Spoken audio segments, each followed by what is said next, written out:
the Dimpled Pediatrician. I'm a pediatrician, as Dr. Diana has mentioned, and I'm the program manager for adolescent health at the Division of Adolescents and School Health at the Ministry of Health. So I'm really happy to be here. I'm glad. I love that everyone is joining, because we are here to discuss adolescent health, which in the past it has been, we mostly concentrate on the extremes, either the under fives or the adults. But think about it. When have you seen anything in relation to the adolescents? When have you seen an advert when you walk by regarding an adolescent? During my interaction on my page, I usually like doing Q&As just to know where the knowledge gap is so that I educate from that perspective. And I realized almost 50% of everyone who kind of filled the quiz didn't know who an adolescent is, like the age bracket where an adolescent lies. So I was really happy that you've all joined in today, so that we just bring out adolescent health issues, their well-being, and where we are as a country. So yeah, that's all about me. And follow my page. I offer knowledge to moms, young adults, everyone, even dads. I have dads on my page. So over to you, Dan. Thank you for that well introduction. Then now we have Doc has joined us. Hi, Dr.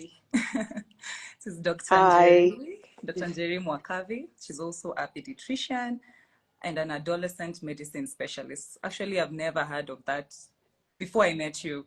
I now know I can go into adolescent medicine specialty. And she's also a podcaster. She has a podcast called Fellowship Safari Pod. So it's nice. Here we are doctors who are all creatives. That's also really good. So Doc, you can introduce yourself for just a few minutes before we start. Yeah.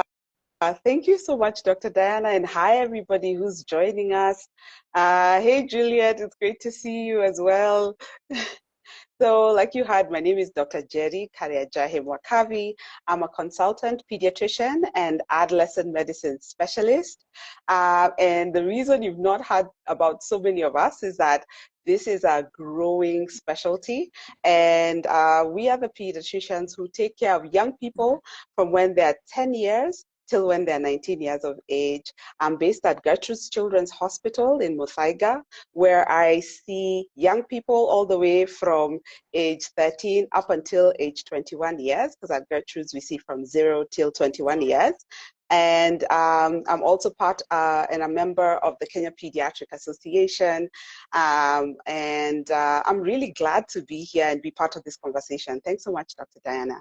Thank you. Thank you for joining and coming in. So yeah, as we said, today the conversation is about adolescents. So these are people who are by the age 10 to 19 years of age.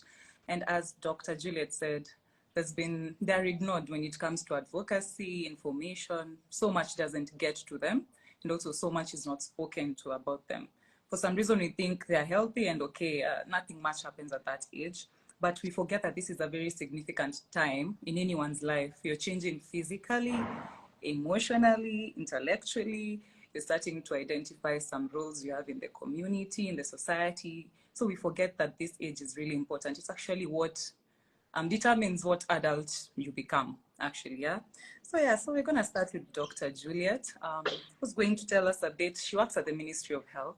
So she's going to tell us a bit of the data surrounding Kenyan and adolescent health from research and surveys that have been done and what they're really doing currently. Then later on, we'll be able to ask her some questions. So yeah, Doc, take it. All right, thank you so much, Dr. Diana. So from the Ministry of Health, as a representative, I'm so happy that today, not only today, over time, over the last few months, and let's say just a year, adolescent health is becoming a priority. As Diana said, we have so many adolescents, and it's that gap where they feel lost because we are concentrating on ourselves or other issues around us, which is not wrong, but we tend to forget that there's this, in quotes, healthy cohort who really need us, but we don't seem to see it. So who are adolescents? As mentioned, adolescents are anyone between the age of 10 to 14. There's early adolescents, mid-adolescents, and late adolescents. So there's a lot that goes on through an adolescent's mind, their development, and it's not easy. Even when you think back in your previous adolescent time, or if there's an adolescent here, it's not easy to just manage your emotions and everything that happens to you or around you. So I'll just give where we are as a country and global figures. Like globally, there are 1.8 billion adolescents and young people. That's really, really huge. I don't think there's a time where we have had 1.8 billion adolescents and young people in the world. And not only Kenya, all the other countries have realized that adolescents have been neglected in a way because one, they're healthy, two, their voices are not heard, three, they don't have forums where they can just voice what they want for themselves. So globally, we have the 1.8 billion, and in Kenya, we have 11.6 million. 11.6 million is almost a quarter of Kenya's population. Actually, it's 24%, which a quarter is 25%. So a quarter of our population is actually adolescents. So we are doing this because in preparation, or rather for the Global Adolescent Forum, it's become a worldwide initiative where we want to make sure that adolescent health remains a priority and see how we are building our future leaders in our various countries. So the theme globally is 1.8 billion young people for change. They all want the change. And if you read around it, you'll realize that it's not us older people trying to advocate for them. They're actually the voice out there telling people, hey, we've been in the shadows for the longest. What are you doing about this? So that's just a summary of what's happening. And now we are having our Kenya initiative, and soon we are having the Kenya Adolescent Forum, and more to come in terms of adolescent health. So what we've done so far, one major step, previously you've heard of Kenya demographic health surveys, but no one has ever touched on the adolescents. The Ministry of Health held the first launch for the first Kenya Adolescent Health Survey. We did an adolescent health survey to just see what goes on with the adolescent in regards to their health, in regards to their surroundings. So this was launched like 3 months ago. And I'd just like to highlight the main things that I felt were really, everything is important. Yeah, it's such a huge document, but I'll highlight on, you went through, right? I'll highlight on what is important and what I feel I should bring out. First thing is mental health amongst adolescents. This is an area where we adults always feel we are the ones who go through issues. Like we are the ones who are only allowed to be stressed. Your child shouldn't be stressed, you're providing. Yet this 11-year-old is going through stress. But think about it, we didn't have data to justify that an adolescent is actually stressed. So through our adolescent health survey, we were able to realize that more than 50% of the adolescents had gone through an adverse childhood event. An adverse childhood event actually led them to have mental issues in the future, be it depression, anxiety, having suicidal ideation, and even let's look at it globally. 1 in 7 adolescents has a mental health condition. Yes. That is huge, meaning there is a gap, not only by the ministry, but even as a community. We are not really focusing on these adolescents when it comes to their mental state of mind. The other thing that came out strong is the aspect of violence. When you check the violence issue, almost a quarter of the adolescents had gone through a physical violence act by the time they were 18 years of age, which you wouldn't have thought so. A quarter of all these adolescents have gone through any form of physical violence.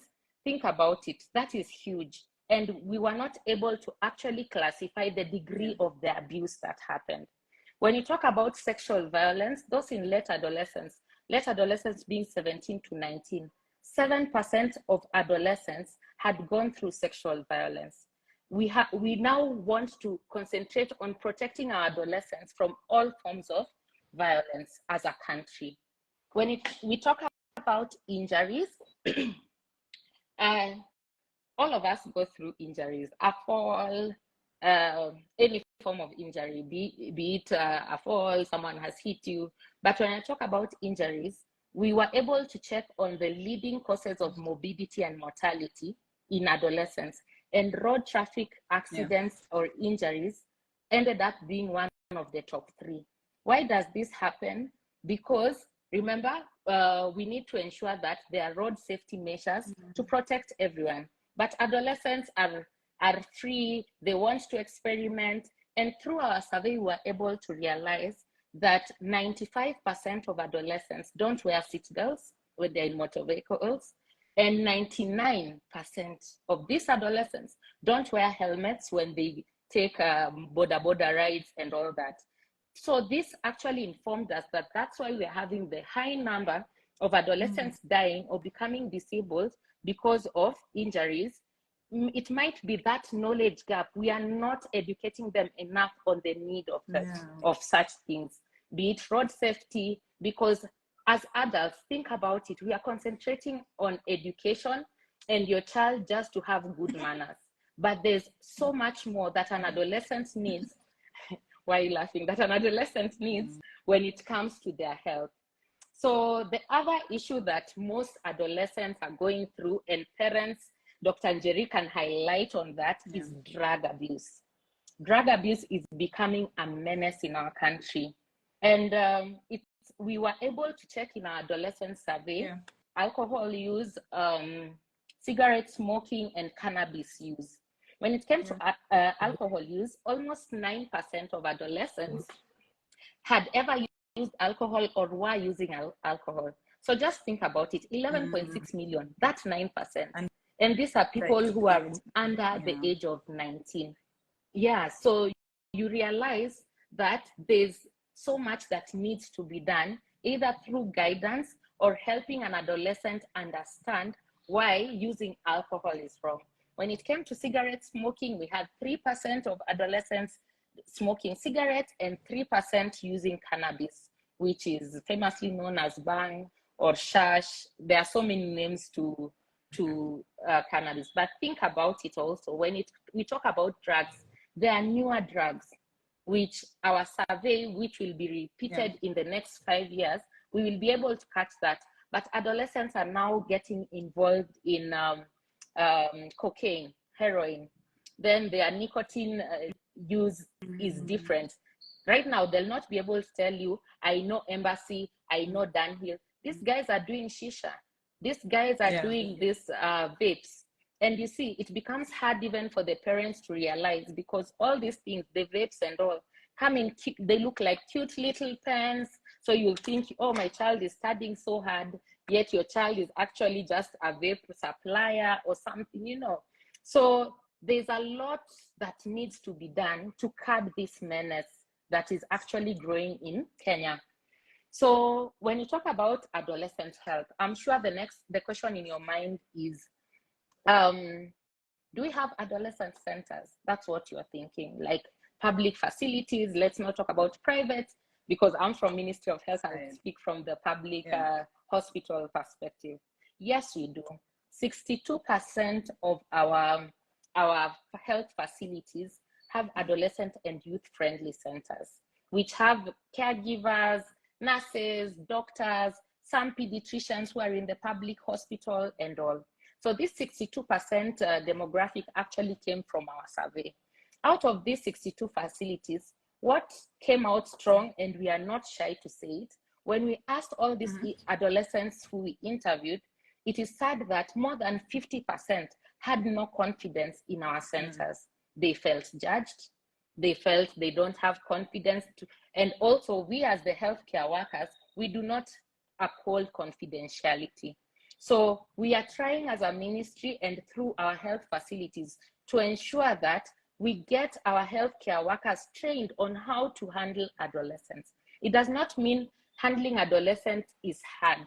And I keep telling people, stop telling adolescents that this generation adolescents are hard or difficult to deal with. There's nothing like that. It's all about understanding. Even us in life, we are changing. Life has changed, we have changed. So why is it that we don't want this adolescent to change? So that's when it comes to the facilities and the care given, which we as a ministry would like to improve that, and we are working on it. Another important aspect is nutrition.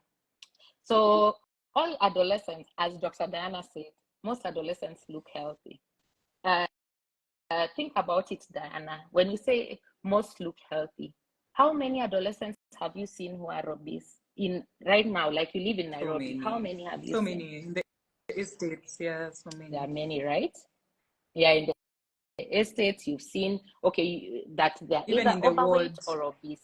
So it's true, they're exactly, even in the wards. So it's kind of true to say that most adolescents are healthy and have good nutrition, 3/4 of them being having a normal BMI.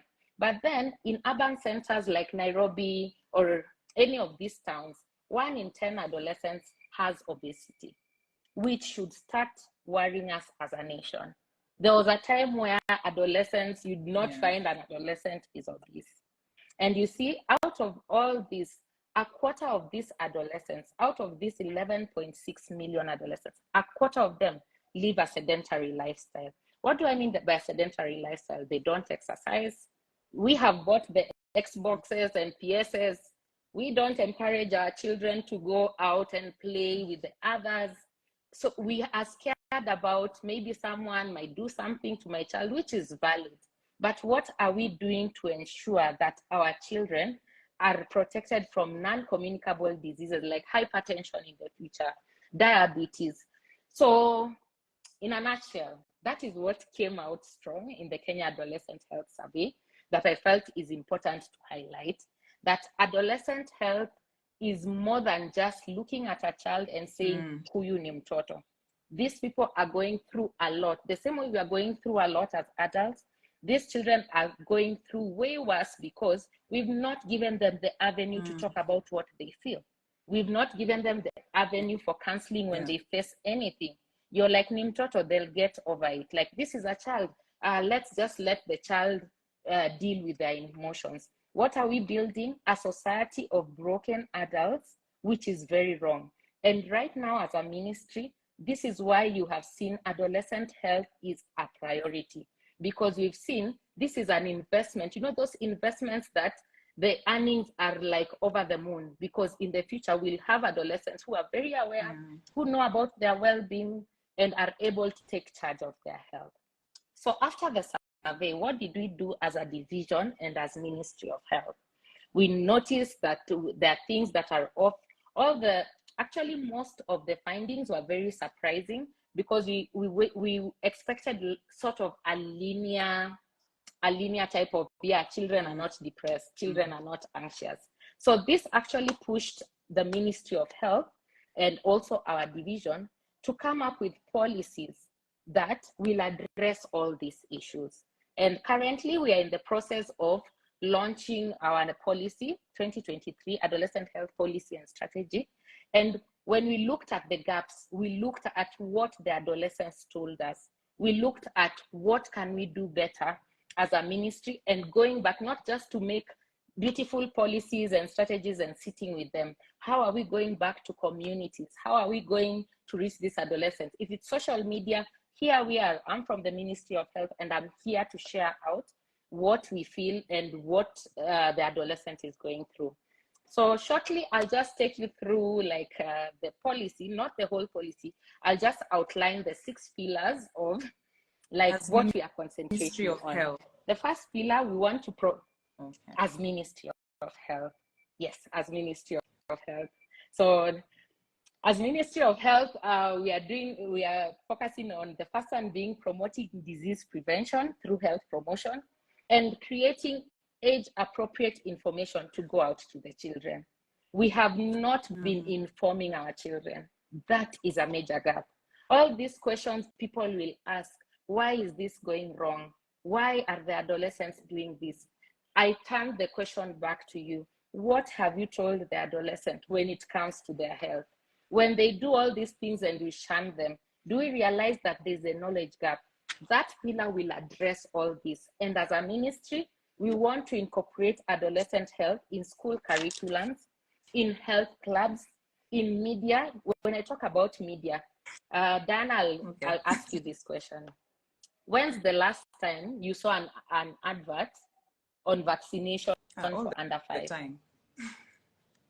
Yeah. All the time, right?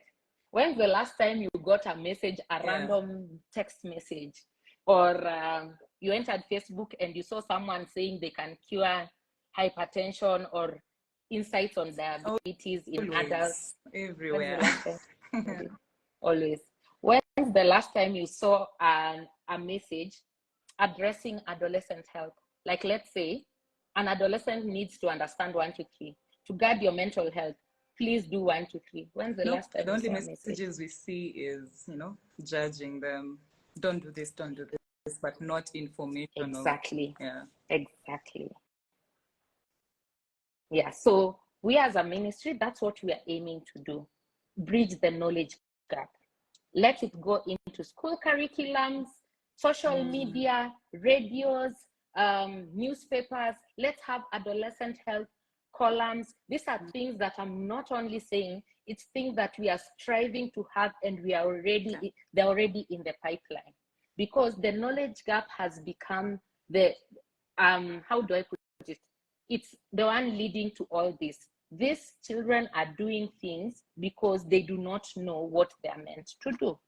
So the other pillar is promoting health strengthening, health system strengthening, and that is just through digitization of adolescent health data. We realize in hospitals, there are cards for 0 to 5 years or 9 years, then there are adults cards. There are no cards or registries for adolescents. So we plan to ensure, as you enter a hospital, if the pediatric one or the younger kids is like blue, adolescent will be like pink, adults will be another color. You see, even you as doctors agree, we've not had adolescent registries or PD cards, and their needs are totally different from the needs of a 5-year-old and a 25-year-old.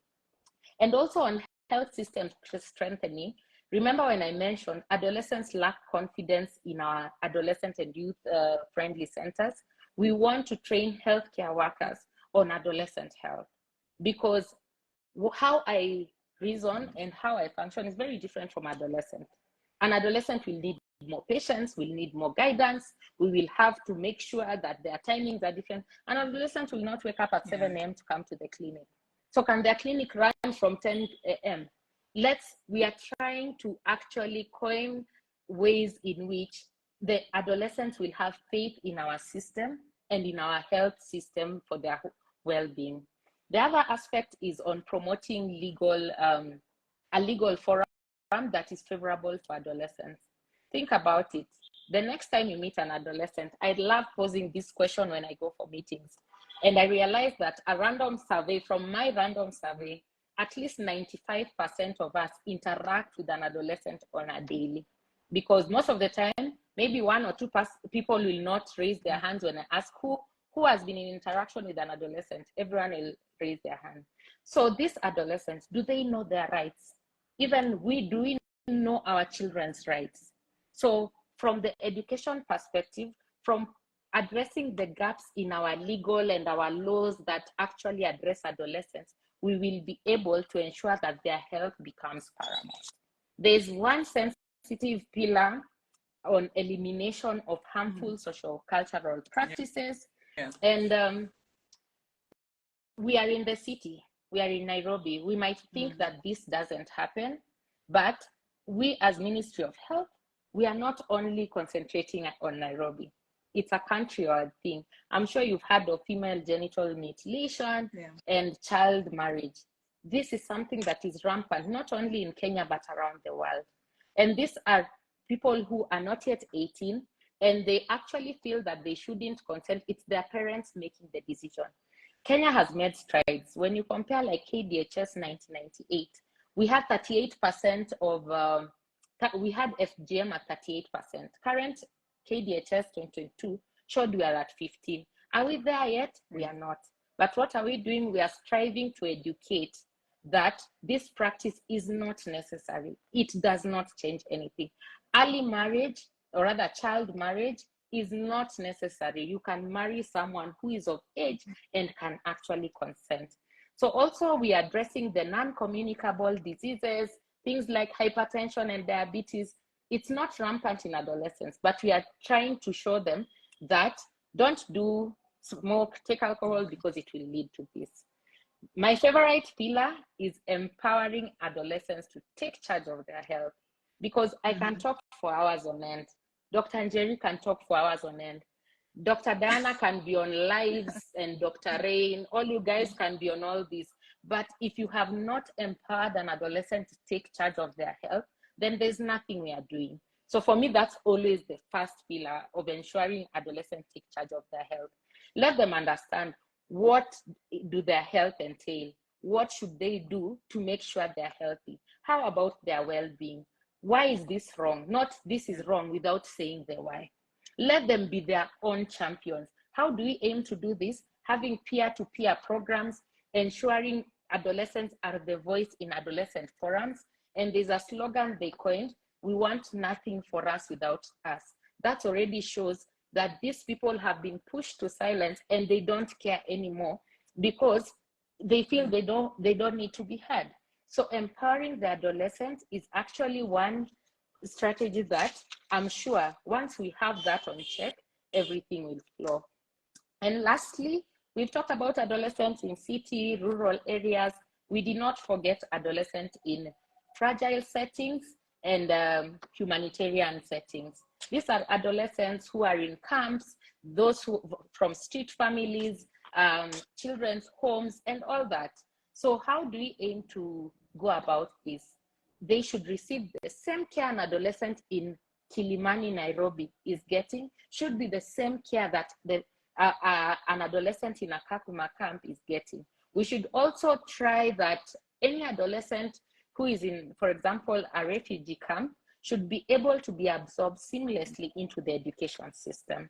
So that's just an outline of what we have done as the ministry, what we are planning to do. And I'm really glad that adolescent health, I'll keep repeating this, is a priority. And there's a hashtag that we have been using, 11.6 million adolescents for change. And globally, they've been using 1.8 billion young people for change.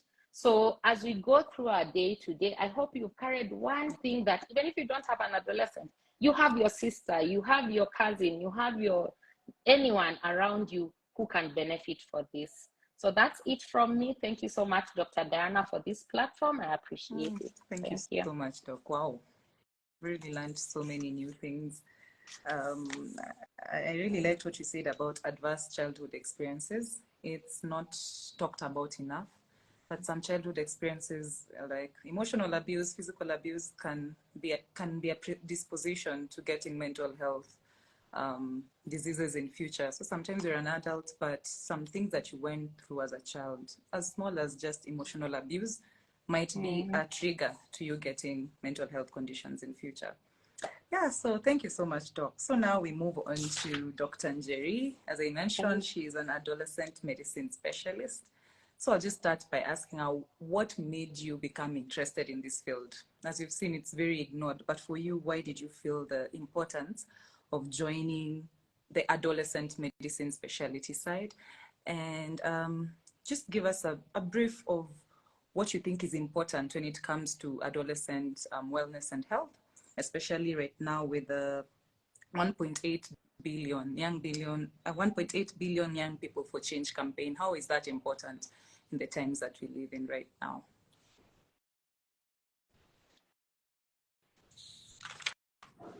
Sorry, I had a little bit of a lag. I am so sorry about that and my connectivity. Yeah. Could you repeat the question again, Dr. Diana? No worries. I wanted to know, as I said, it's the first time I'm hearing about adolescent medicine specialist. So for you, first of all, what made you become interested in that field? And also, what would you advise the mothers here or the adolescent here on the importance of adolescent health and wellness and the pillars that are currently there, especially with the 1.8 billion young people for change campaign? Why is it important? Why is this campaign now coming now? And why should we, jump on it? Yeah, all really good questions, and I'll try and answer all of them. So I got interested in adolescent health and adolescent medicine because I realized that there was a gap. So in a lot of our public hospitals, we find that a lot of young people are taken care of up until the age of 12, and then they get moved to the adult wards. And so it ends up being a 13-year-old is taken care of next to a 60-year-old, you know, in the adult ward. And for me, during my training, I was like, what? You know, as in, teens are not yet adults. Like, we need to be able to reach them, you know, in a way that's appropriate for them, and just being mindful that they're still in transition. So I got really interested in it, and looked out for training, and went and got additional training to be able to provide support to teams,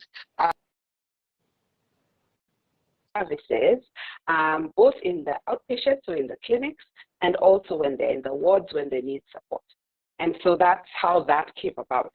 And so I'm hoping that through this conversation, we'll get more people who are interested in plugging in terms of adolescent health, and being able to be more proactive in terms of, you know, supporting them in the healthcare system. I absolutely love what's going on right now, because like Dr. Julliet had said, there's no other time in history that we've had this many people who are aged between 10 to 24 years of age.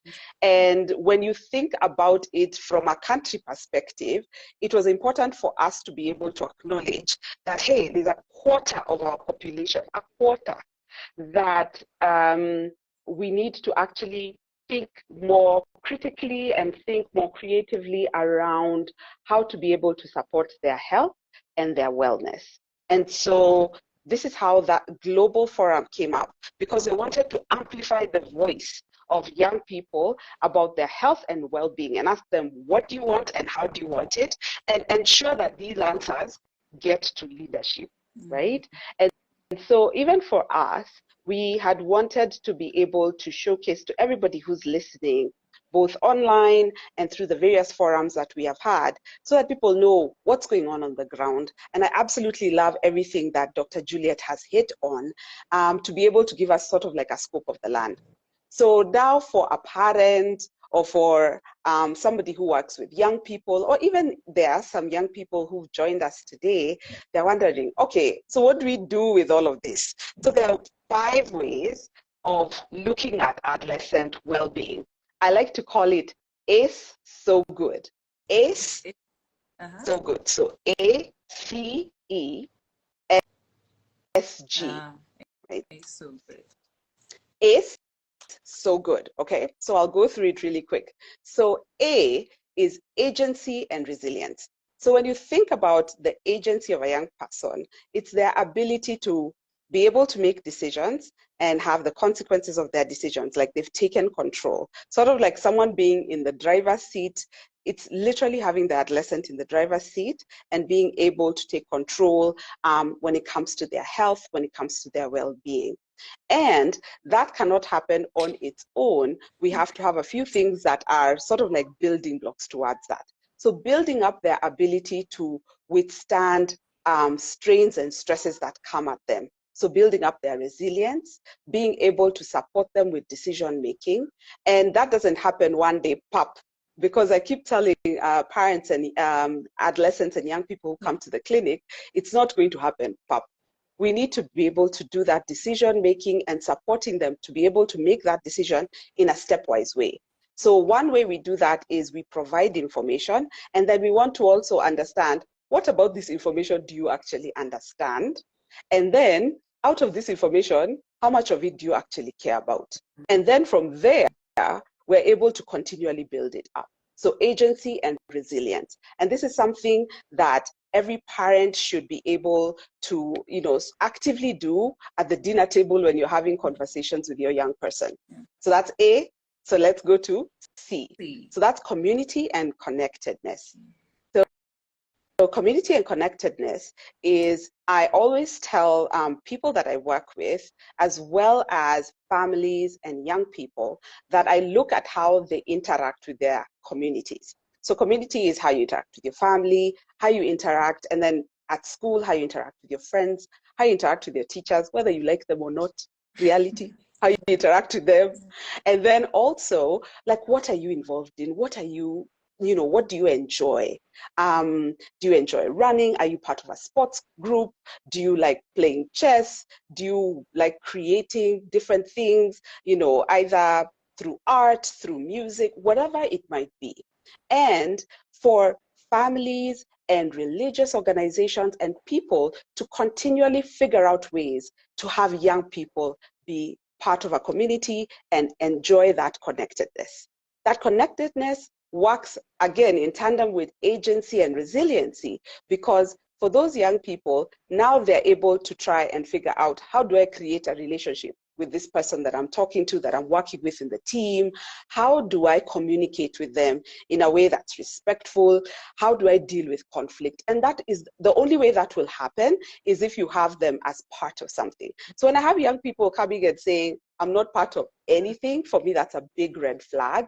And usually I'm always telling people, ata kama ni cross country, even if it is cross country and we really struggled with cross country back in the day, but the fact that you're shoulder to shoulder with your classmates, you can talk about that teacher who has completely annoyed you, or there's something frustrating going on, that in itself is that connectedness that we're talking about.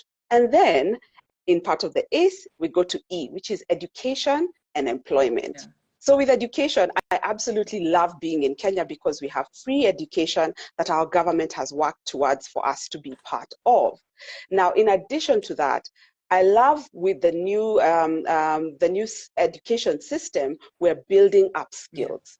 Yeah. And so there's a lot of different things. I'm always seeing people collecting cartons, getting eggshells, and all these different things. But in addition to that, there's a lot of problem solving. If you actually let the young person try and do some of these things on their own, there's a lot of problem solving that goes into it. So you're not just letting them be in school, but you're also building up their skills. And these skills that seem, I don't know, like, it doesn't seem like a big deal right now, but that problem solving will help them that day when they are the boss of an institution or a corporation, or even being an employee, like all of us are, in terms of how are we going to figure this out? How are we going to meet our goals, right? Yeah. So that's the ACE part. Are we still pamoja, everyone? Yes. All right. All right. So we are now at the so good part. So S, which is safety and support. We've had the numbers from Dr. Julliet.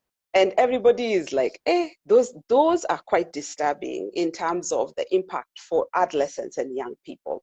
So when we think about safety, it's being vigilant. In fact, we're having a conversation with a friend of mine this morning, and it's for us as the adults in the conversation to be vigilant about the things that we would consider to be safe. So what teaching people about how to negotiate about being safe in spaces. So being able to have conversations with your young person and giving them what we call an out. I'll give an example. For instance, your young person says, I'm going for a party. So you're like, great. So what are the goals of this party? Of course, they're going to be like, I'm just hanging out with my friends. Yeah. Okay, so what happens if you get into an uncomfortable situation and I need to get out? So you need to be able to develop a plan where you can ensure that you'll be there for your young person and can be able to go and get them, or get them out of a certain situation, or be able to support them if something comes up. So that's just one of the safety things that comes up. The other one is being able to actively seek information when your young person is going to particular spaces. I'm always telling patients, please ask questions. I always go out of my way to make sure that you understand, why is it that we're sitting together? Why is it that I'm requesting, please step out of the room for a short while so that I can talk to your young person? Because there are certain things that they'll not be able to say when you're here. But then even for you as a parent, I actually encourage people to ask, how can I ensure safety, right? Yeah. And so we go out of our way as doctors, as nurses, to ensure safety, but it's always good to hear back, from parents, about what how we can be able to ensure that. And then just going ahead and doing a lot of education and a lot of information around what it is to be like in a car. I always get so frustrated when I see people standing through the sunroof of a car, or you've gotten into a matatu and you've not strapped your safety belt as a young person. And I don't want to be that auntie who's sitting at the end who's like, "Ebo, a safety belt." Yeah. But then the reality is, the adult in the space, Yeah. it's my job. You know what? It's my duty. It's my calling to be able to ensure your safety. I'm almost done, guys. I promise. I promise. So the last one is good health and nutrition. Yes. Now, we live in a country where we have extremes. There are areas of the country where we have young people suffering from malnutrition. There is not enough food that's grown in certain parts, and there are other parts that food is in plenty. So we do need to think about how to be able to level that and ensure that all young people are able to get adequate nutrition, and not just adequate nutrition, just because, like for me in high school, there was a lot of githeri. And while githeri is great, it may not be the only thing. Yeah, it's not bad. But thinking about what are the other things that are building blocks. Just as an FYI, it's during the teen years that our bone health is actually put in place. It's great that we drink milk as adults and we do all these calcium things, but the real groundwork is put in during age 10 and 20 years. So I'm always letting people know we really need to optimize your bone health. So you need to take all the calcium, all the milk and yogurt and all the things that build up your bones. The other thing is that there are a lot of young girls who are going through periods and end up having quite heavy bleeding, which leads to iron deficiency. So we need to actively think, because not every young girl who walks around is always getting their blood checked, right? But then if we ensure, like, your periods are starting, we're ensuring that you're having dark green vegetables, leafy vegetables. We're ensuring you're taking things like liver and the red meats and that sort of thing, and ensuring that you don't get to a point where your levels are too low. So you want to ensure that they have good nutrition, and not just good nutrition, you also want them to have the right information about their relationship between their bodies and their food.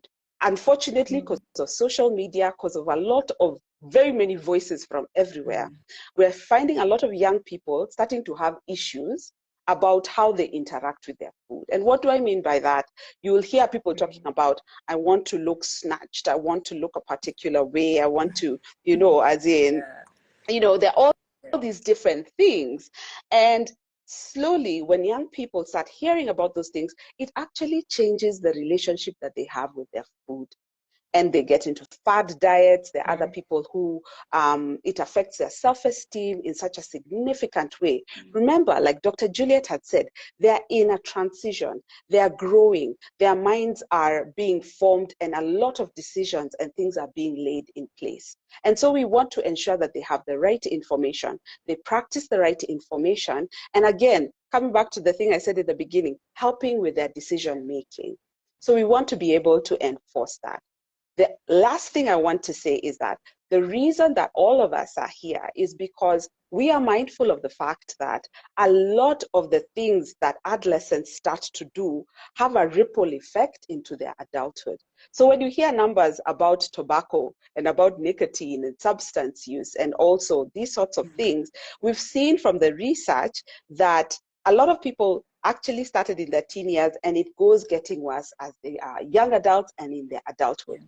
And we have to be mindful of the fact that our young population is the largest population, and we need to secure our future. And so we need for young people to have the right information and practice out the right information to secure the future of our nation. They are our future, and they are our, as in they're our investment. The people who like thinking about, our future and what we'll be able to get. So think about ACE, so good, as practical ways that you as a parent, you as a caregiver, and even you as a young person can be able to engage with other people about, hey, how can we, engage in terms of our adolescent well-being? And so I'll stop there. Thank you so much. Oh, well, thank you. Thank you so much. That was so insightful. We've learned a lot. ACE, so good. Oh, so good, so good. Yeah, so Yeah, yes. thank you guys. Thank you for those who've been through the live and those who've been coming in. We've really learned a lot on adolescent health. And I just had one question that I received yesterday and I thought it was good. You can answer it in under 1 minute, Dr. Njeri. So someone had said they're interested to know how can adolescents navigate self-esteem and mental awareness, especially since it will affect them in the adulthood, keeping in mind that we are now in a society, an African society, where most parents don't know what anxiety is. So what would you advise an adolescent or someone who's taking care of such an adolescent in this society? That's like the million-dollar question. And there's no perfect answer. I know. But then it's a key question. And I really appreciate the person who sent that question to you. When it comes to things concerning self-esteem, we need to consistently build communication and conversations with young people.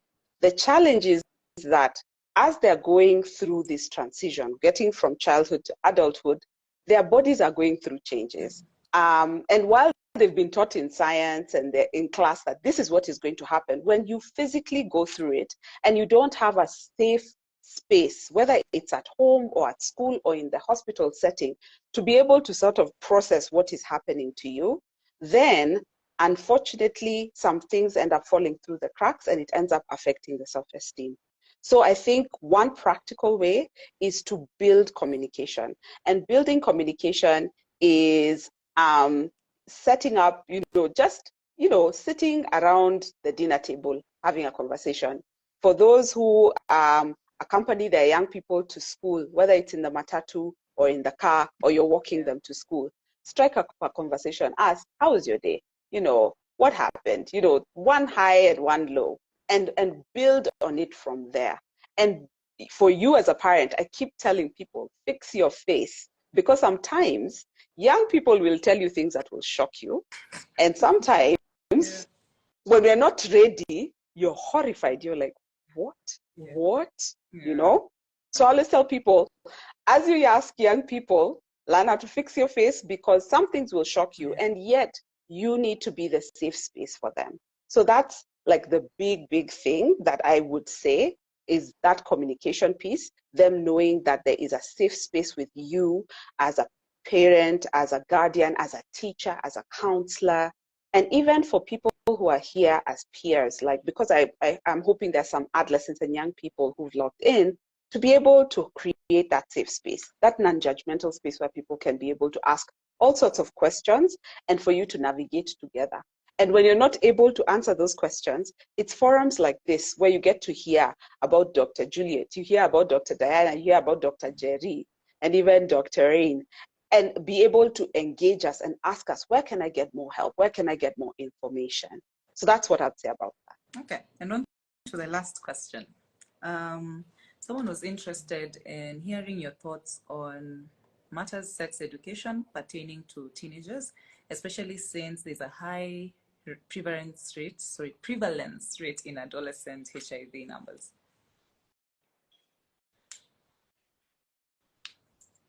Okay. So I know a lot of people, when they hear adolescents, they think sex immediately, which is valid. This is a very tricky time. So the thing with sex education is that we need to start thinking through age-appropriate information and ways that we can be able to teach parents and guardians and people in schools how to be able to deliver that information. In the hospital setting, we consider things from a preventative. We really want to prevent those things before they happen. And so when I think sex education, I think, what are practical ways that we can teach people, even in the home, to have those conversations, bearing in mind that our culture is conservative, and yet we need to figure out a way to be able to bridge that. And so sometimes it's getting a bit uncomfortable in the home and having those conversations that we wish that some of us had with our parents. Because I hear a lot of people saying, my mom never told me, my dad never told me, and they go and seek that information on the internet. And the internet sometimes will will produce everything. You know, when you put it in, you know, in a search engine, it will produce just everything. So there are certain areas like there's the sexual reproductive health policies that have been put together by the Ministry of Health. I think there are some soft copy forms on the internet that you can be able to look at. In the hospital settings, there are a lot of people who have resources that they can be able to share. And encouraging young people when they come for their checkups, because I'm always telling young people, I'm going to ask you uncomfortable questions, you'll answer, but also you're also allowed to ask me uncomfortable questions. Very little makes me blush, very little shocks me now. But you see, it wasn't always the case. It's because as I see more and more young people that I'm able to now say, and maybe we can all practice, you know, in the mirror, valid, you know, with a neutral face. Not is good in your heart, but you really need to make sure that it stays in your heart, but you really keep things neutral. But then also the other thing that I've found very helpful with young people is if it shocks you, sometimes it's good to say, you have shocked me. So that they know real time, this is what shock looks like. You have shocked me, and I'm here.